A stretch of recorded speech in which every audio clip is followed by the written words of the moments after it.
शेगाव लाईव्हमध्ये आपले स्वागत आहे। मी संतोष देठे। क्रांतिकारी संघटनेचे अध्यक्ष रविकांत तुपकर यांनी आज शवा संघटनेचे प्रदेशाध्यक्ष श्री विजयकुमार घाडगे यांची लातूर येथे अपोलो हॉस्पिटलला भेट घेतली। त्यांच्या तब्येतीची विचारपूस करून झालेल्या घटनेबद्दल सविस्तर चर्चा केली।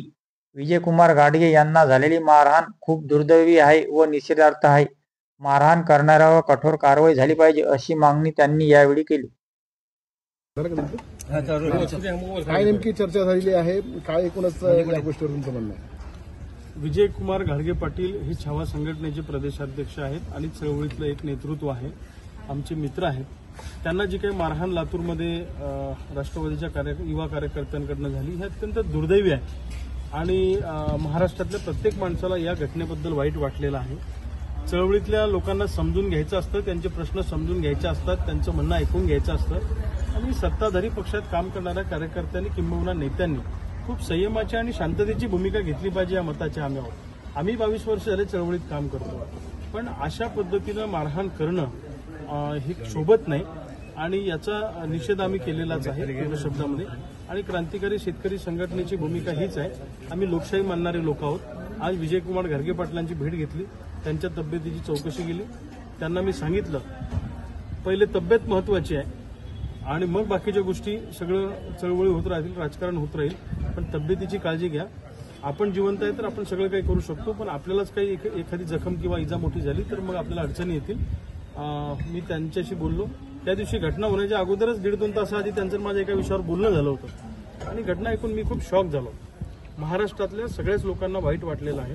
काल त्यांनी उपमुख्यमंत्री माननीय अजितदादांची भेट घेतलेली आणि दादांनी एसपींना फोन करून संबंधितांवर गुन्हे दाखल करण्याचे आदेशही दिलेले आहेत। जरांगे पाटलांनी याच्या पाठीमागे षडयंत्र असल्याचा आरोप केला आहे आणि सुनील तटकरे यांच्या आदेशानुसारच ते सगळं झाल्याचं ते बोललेले नाही। एकंदरीत आता मला असं वाटतं की सरकारलाच चळवळी संपवायची आहे। जनसुरक्षा कायदा आणला कशासाठी की उद्या कोणी सरकारच्या विरोधात बोलू नये, आवाज उठू नये, याच्यासाठी हा कायदा आहे। सरकारला चळवळीतलेच कार्यकर्ते संपवायचे आहेत आणि अशा पद्धतीनं मुजोरी जर कोणी करत असेल तर महाराष्ट्र खपून घेणार नाही आणि गावगाड्यातले शेतकऱ्यांची पोरं तर आम्ही अजिबात खपून घेणार नाही। कृषी मंत्री म्हणून जे संवेदनशील त्या पदावर मंत्री असायला पाहिजे ते नाहीत असं वाटतंय का आणि पाठीशी घालण्याचा प्रयत्न होतोय का?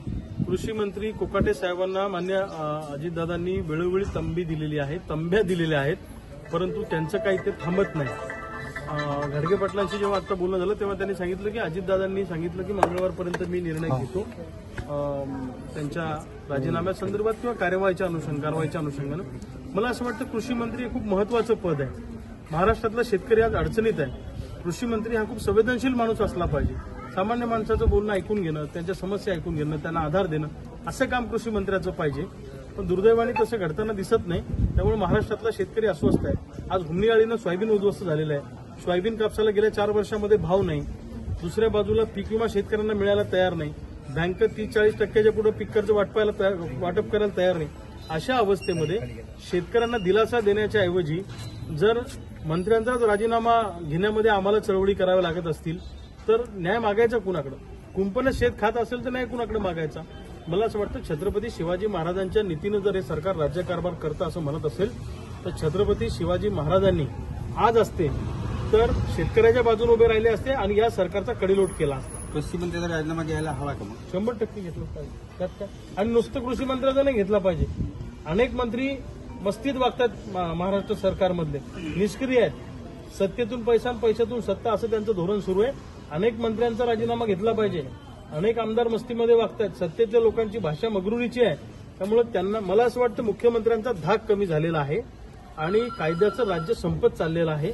मुख्यमंत्र्यांनी जर का एखाद्या माणसावर कारवाई केली तर पुन्हा कुठल्याच आमदाराची हिंमत नाही होत बोलायची, लक्षात ठेवा। कारण तुम्ही आमदार झाले, खासदार झाले, मंत्री झाले की तुम्हाला काय आचारसंहिता लागू झालेल्या असतात। तुम्हाला सामान्य माणसासारखे कसेही वागून चालत नाही। तुमचा लोकांना आधार वाटला पाहिजे की तुमची लोकांना भीती वाटली पाहिजे? सरकारचीच लोकांना जर भीती वाटत असेल तर न्याय मागायला काय अमेरिकेच्या डोनाल्ड ट्रम्पकडे जायचं का आम्ही आता? त्यामुळे हे सगळं उद्विग्न करणार आहे, पण महाराष्ट्रातली शेतकऱ्यांची पोरं ही चळवळ बळकट करतील आणि आम्ही सगळे विस्थापित एकत्र आहोत प्रस्थापितांच्या विरोधामध्ये। एकमेकांना आधार देण्याचं काम आम्ही सगळे चळवळीतले लोक करणार आहोत। कोणत्याही चळवळीतल्या माणसावर संकट आलं तर महाराष्ट्रातला शेतकऱ्यांची पोरं त्या माणसाच्या पाठीशी खंबीरपणे उभे राहतात। Thank you for watching this video. If you enjoyed it, please hit the like button and the bell notification icon.